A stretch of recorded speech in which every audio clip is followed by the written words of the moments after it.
Madam 1 minute में आपको रोकना चाहूंगी। यहाँ से फरीदाबाद से ये जो तस्वीरें आ रही हैं वो दर्शकों को दिखाना बेहद जरूरी है। देखिए फरीदाबाद में जो परिवार है और तमाम जो लोग वहां पर मौजूद हैं वो गुस्से में हैं, आंखों में आंसू हैं, दिल में दर्द है। एक बार फिर से आवाज उठ रही है बेटी के लिए, इंसाफ के लिए। तस्वीरें हम आपको दिखा रहे हैं। वरुण सिन्हा लगातार वहां पर मौजूद है। वरुण, एक बार फिर से मैं आपके पास आ रही हूँ, जरा दिखाइए तस्वीरें और, क्योंकि वहां पर संख्या लोगों की लगातार बढ़ती जा रही है और चेहरे पर गुस्सा है, दिल में दर्द है लोगों के।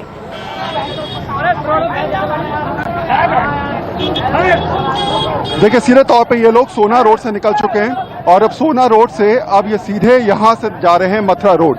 कोशिश लगातार इन लोगों की ये है कि ज्यादा से ज्यादा भीड़ जो है वो इनके साथ जुड़ती चली जाए, क्योंकि लोग आक्रोश में हैं, गुस्से में हैं, परेशान हैं। इस बात से परेशान है कि आखिर ये सब कुछ कब तक चलता रहेगा।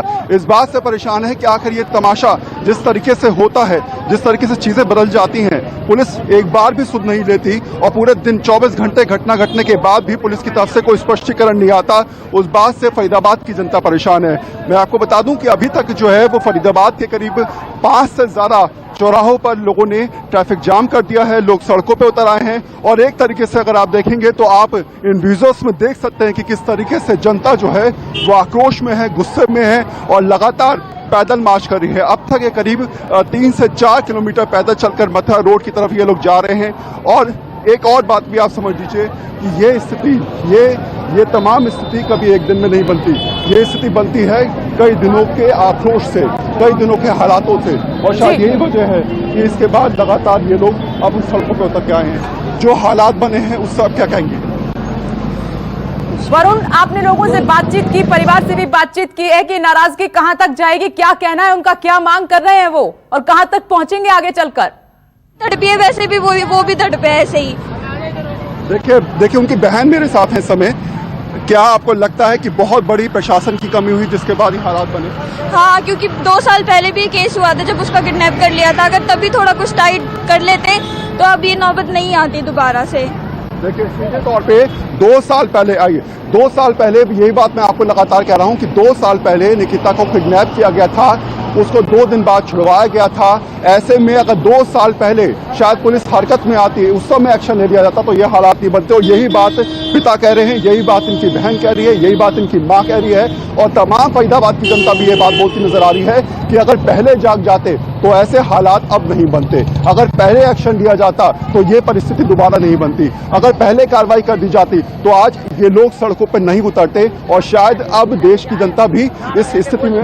भैया गोली मार दो, जैसे हमारी बेटी के मारिए ऐसे ही उनके मारो। कभी पकड़े ही ना है तुमने, किसी ने कहानी ना करी। गोली मारा सूदी, गोली मारेंगे। हाँ। उसको हम फांसी नहीं मांगे, हम गोली का ऑर्डर कर रहे हैं। गोली हमारी पब्लिक मारेगी उसे, बस हमें इतना चाहिए और कुछ नहीं चाहिए।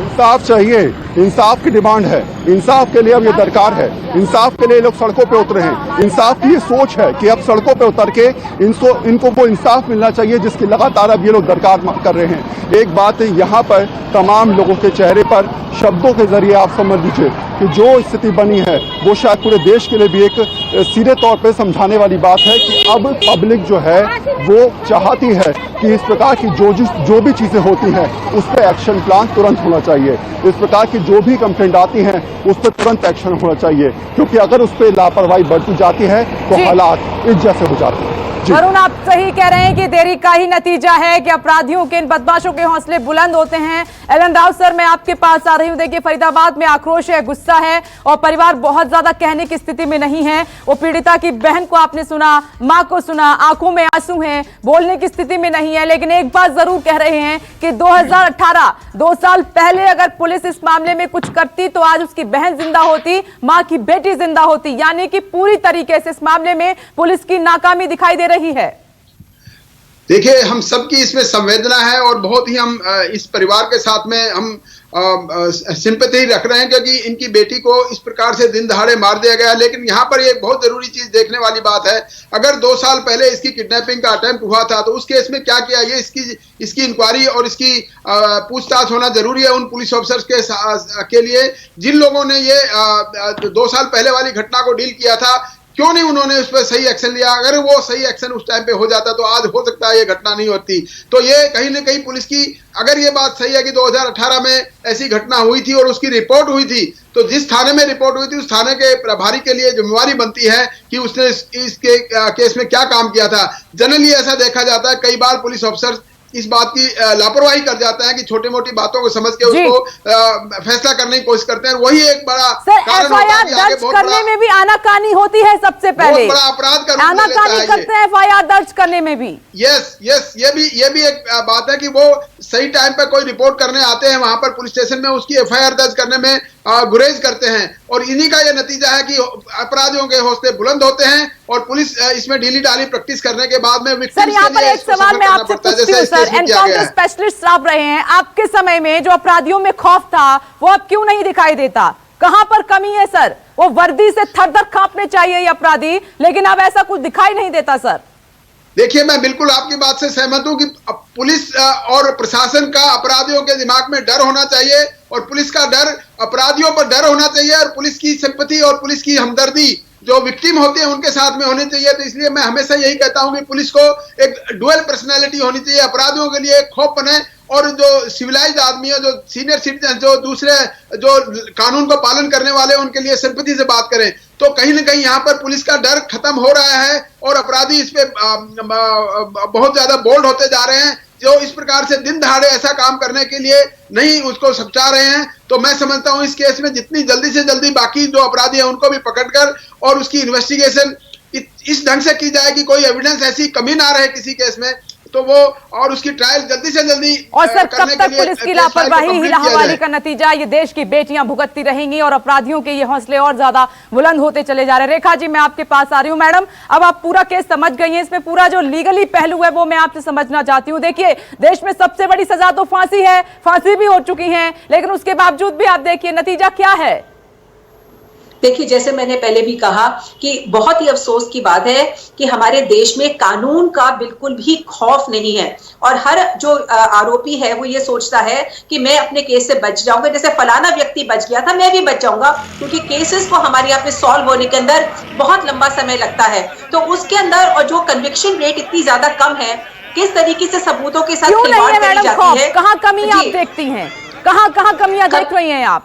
अगर वो पूरी हो जाए तो फिर ये खौफ, ये डर अपराधियों में पैदा हो। जी, जो बुनियाद है किसी भी केस की, जो बुनियाद है, सबसे बड़ी प्रॉब्लम है कि जो कोई जिस समय जो चार्जशीट पेश करी जाती है कोर्ट के अंदर, जिस चार्जशीट के ऊपर केस को चलाया जाता है, उसके अंदर पुलिस कर्मी जो है वो जानबूझ के जो है कोई तो कोई इस तरह की कमी छोड़ देते हैं, क्योंकि वो आरोपियों का साथ देना चाहते हैं। वो कुछ पैसे पुसे खा के इतनी लचर और इतनी कमजोर एफआईआर बनाते हैं, इतनी कमजोर चार्जशीट बनाते हैं कि जो जज है ये जानते हुए भी, कई बार जजेस को मालूम होता है कि इस व्यक्ति ने गलत काम किया है, परंतु वो मजबूर होते हैं क्योंकि सबूतों के आगे वो केस का फैसला नहीं कर पाते। तो क्योंकि इस तरह की लचर जो कमजोर चार्जशीट जब पेश करी जाती है, अगर सबूत ठीक तरीके से जज के सामने नहीं पेश करे जाते तो कैसे कन्विक्शन रेट होगा? प्लस उसके साथ साथ जो हमारी केसेस जो है उसको सॉल्व होने में इतना लंबे समय लगता है क्योंकि कई बार जो गवाह हैं वो या तो अपनी बात को सच होते हुए भी सही तरीके से कोर्ट के सामने पेश नहीं कर पाते। जब दूसरा जो डिफेंस वकील है वो जोर से कोई डांट के कोई सवाल पूछता है तो वो ये कहते हैं या तो हम भूल गए या गलती से कोई गलत सवाल दे देते हैं। तो जब गवाही ठीक तरह से नहीं केस की हो पाती, सबूत, पहली बात तो सही तरीके से सबूत जज के सामने नहीं रखे जाते, दूसरी बात गवाही ठीक तरीके से नहीं की जाती, तो जज जो है वो मजबूर होके कहता है कि मुझे दिल में, जज को लगता है अंदर आत्मा के अंदर कि इस व्यक्ति ने गलत काम किया है, पर फिर भी सबूतों की कमी होने के कारण उसको बेनिफिट ऑफ द डाउट देना पड़ जाता है जज को और उसको छोड़ना पड़ जाता है। और इससे ज्यादा अफसोस की बात कुछ और नहीं हो सकती। वरुण, मैं एक बार फिर से आपके पास आ रही हूँ। वहां पर जो तस्वीरें आप दिखा रहे हैं वो गुस्से से भरी हुई हैं। अब ताजा स्थिति वहां पर क्या बनी हुई है, जरा एक बार फिर से दिखाइए। देखिए, तमाम पब्लिक जो है वो इस समय पैदल चलकर करीब 5 किलोमीटर पैदल चल चुके हैं और ये लोग जा रहे हैं मथुरा रोड। सोना रोड से निकलकर अब ये तमाम लोग मथुरा रोड जा रहे हैं, जो मेन हाईवे है उस रोड पर फिलहाल ये लोग बैठेंगे, प्रदर्शन करेंगे, डिमांड करेंगे कि आखिर इंसाफ मिलना चाहिए। आप देखेंगे कि यहाँ पर सैकड़ों की संख्या में लोग आपको नजर आ रहे होंगे। जी, फैमिली से बातचीत हो गई है और क्योंकि हमने एक्शन तुरंत ले लिया था, पकड़ लिए गए थे कल्प्रिट, तो उनको समझा दिया, उनसे बात कर ली गई है, वो निश्चिंत है। मैम, पूरा अपना नाम और डिजिग्नेशन। मैं एसडीएम हूँ यहाँ की, बल्लभगढ़ की। मेरा नाम अपराजिता है। Thank you very much. तो आप सुन रहे थे कि अब देखिए पूरा जो पुलिस प्रशासन है वो हरकत में आ गया है। वरुण, एक बार फिर से आपके पास आ रही हूँ, मौके पर कौन कौन पहुंचा है और कहां तक पहुंच रहे हैं ये लोग?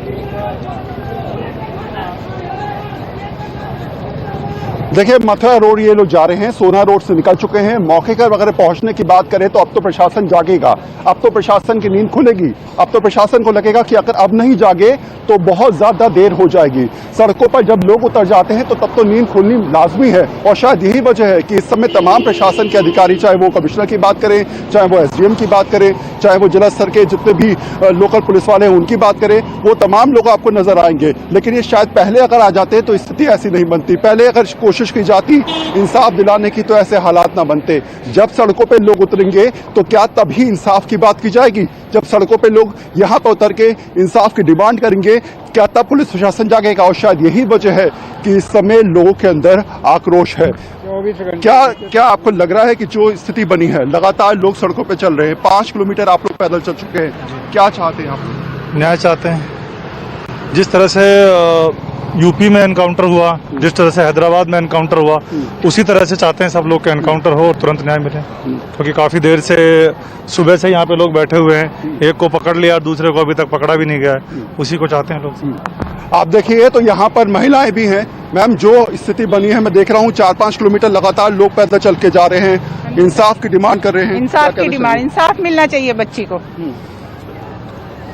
आपको लगता है कि जो देरी जो है उसमें सबसे बड़ी कमी पुलिस की है? पुलिस प्रशासन की है। सर, अगर पुलिस प्रशासन ही ऐसे कार्य करने में सक्षम हो जाए ना, तो फिर हम जैसे आम लोगों को है ना सड़क पर उतरने की कोई जरूरत नहीं है। पुलिस के आगे वो वैन क्यों नहीं है? वो दुर्गा वैन किस लिए है? वो शक्ति मैं पूछती हूँ, ये जो लड़कियों की सुविधा के लिए है, उसी के लिए लगाई गई है। तो कॉलेज में जब बच्चों के एग्जाम चल रहे हैं, दूर दूर तक कोई भीड़ भाड़ है नहीं वहाँ पे, तो उस टाइम दुर्गा शक्ति वैन को वहाँ रहना चाहिए कि नहीं रहना चाहिए? आप बताइए, ये बात गलत है कि सही है? रहना चाहिए ना, कम से कम स्त्री सुरक्षा के लिए लगाई गई है ना वो वैन, वो भी रहनी चाहिए। मुझे तो इससे भी इनकार है कि मतलब सुरक्षा के लिए लगाई गई वैन को अगर कोई भी मतलब दिन दहाड़े कोई भी आएगा, कोई भी किसी को ऐसे ही गोली मार जाएगा, ये कोई मतलब वाली बात तो नहीं बनती ना। लेडीज की सुरक्षा के लिए अगर कोई चीज लगाई गई है तो उसका यूज करो, और मतलब आम जनता के लिए तो करी गई है। सबसे बड़ी कमी ये तमाम बातें सुनने के बाद शायद हर किसी को समझ में बात आ जाएगी कि सरकार की तरफ से जो दुर्गा शक्ति कह के एक पूरी मुहिम चलाई गई थी, और तमाम स्कूलों और कॉलेजेस के आगे जो है वो दुर्गा शक्ति के लोग वहां पर खड़े रहते थे, जो कांस्टेबल होती थी महिला वो वहां पर नदारत थी। अगर कोई हादसा होता है तो शायद उस समय हादसे को देखते हुए उनकी सबसे पहले फर्स्ट ड्यूटी बनती थी, लेकिन वहां पर भी कोई नहीं था। और इसीलिए मैं लगातार कह रहा हूं कि जब स्थिति खराब होती है तब उसके बाद प्रशासन जागता है, और इस परिस्थिति में भी, इस हालात में भी आप देखेंगे तो यही स्थिति नजर आएगी। आपको दूर तक यहाँ पर केवल लोग नजर आएंगे। वरुण, आप सही कह रहे हैं कि ये दुर्गा शक्ति है, इन तमाम मुहिम का क्या फायदा जब बेटियां सुरक्षित नहीं है? जहां पर इन महिला ऑफिसर्स को होना चाहिए, पुलिस को होना चाहिए, वो वहां पर नहीं है। एल राव सर, ये महिलाएं जो कह रही थी, आपने ध्यान से सुना होगा, बहुत सटीक बात कही है सर। पुलिस की व्यवस्था, पुलिस की कार्यशैली पर यह बड़ा सवाल है कि जब कोई बेटी चली जाएगी इस दुनिया से, जब लोग सड़कों पर उतरेंगे, तभी क्या पुलिस हरकत में आएगी? सर नहीं, बिल्कुल पुलिस को हमेशा हरकत में रहना चाहिए। 24 आवर्स पुलिस की ये ड्यूटी है कि वो अलर्ट रहें, और खास तौर से इस प्रकार के जो केसेस होते हैं उनको स्पेशली देखें और सेंसिटिविटी से देखें। मैं दिल्ली की बात करता हूं, दिल्ली में हर पुलिस स्टेशन में महिला डेस्क बनी हुई है। हो सकता है वह हरियाणा में भी ऐसी होगी, और जो भी महिलाएं रिपोर्ट करने आते हैं पुलिस की, उनकी जो रिपोर्ट है वो भी महिला पुलिस सुनती है। और ये जो सिस्टम कागजों में, पेपर्स में, फाइल्स में बना हुआ है, ऑर्डर्स हैं, और इन सब का पालन अगर नहीं कहीं से होता है तो पुलिस की डेफिनेटली लापरवाही है। और सर एक लाइन, रेखा मैम की बात से कितना इत्तेफाक रखते हैं कि अपराधियों को बचाने वाले भी बहुत पैदा हो जाते हैं, सामने आ जाते हैं, सामने नहीं तो पीछे से उनको सपोर्ट जरूर करते हैं। रेखा जी रेखा जी की बात बिल्कुल सही है। कुछ न कहीं कुछ पुलिस ऑफिसर्स ऐसे होते हैं जो ऐसे केसेस में, इन्वेस्टिगेशन में जानबूझकर लूप होल छोड़ते हैं ताकि उनको लॉन्ग रन में जाकर ट्रायल में उनको फायदा मिले अपराधियों को, और वो छूट जाएं, और इसी का ये एक इफेक्ट होता है। बाकी लोगों को इस बात का ये हिम्मत बन जाती है कि देखिए वो आदमी उसने अपराध किया था, वो छूट गया, तो हम भी ऐसा अपराध और करेंगे। सर आप सही कह रहे हैं कि जब तक ये कमियां पूरी नहीं होंगी तब तक बेटियां सुरक्षित नहीं हो पाएंगी, क्योंकि इस तरीके से तो अपराधियों के हौसले बुलंद ही होते रहेंगे। रेखा मैम आपका बहुत बहुत शुक्रिया, एलन राव सर आपका भी बहुत बहुत शुक्रिया जुड़ने के लिए, बातचीत करने के लिए। तो आप देख रहे हैं कि फरीदाबाद में अब सड़कों पर गुस्सा है, लोग उतर आए हैं और पीड़िता का जो परिवार है वो तो दर्द में है, आंसू हैं आंखों में, लेकिन एक ही मांग है कि बेटी को न्याय मिले और जो आरोपी हैं, अपराधी हैं, उनको कड़ी सजा मिले। और न्यूज़ 24 सवाल ये उठा रहा है कि आखिर ये सिस्टम, ये पुलिस कब जागेगी? इतना कुछ तो हो गया। नमस्कार, मैं हूं मानक गुप्ता। अगर आपको हमारा ये वीडियो पसंद आया हो तो इसे लाइक और शेयर जरूर करें, और हां, हमें सब्सक्राइब और फॉलो करना ना भूलें ताकि आप देश और दुनिया की कोई खबर मिस ना करें। तो जुड़े रहिए हमारे साथ और देखते रहिए न्यूज़ 24।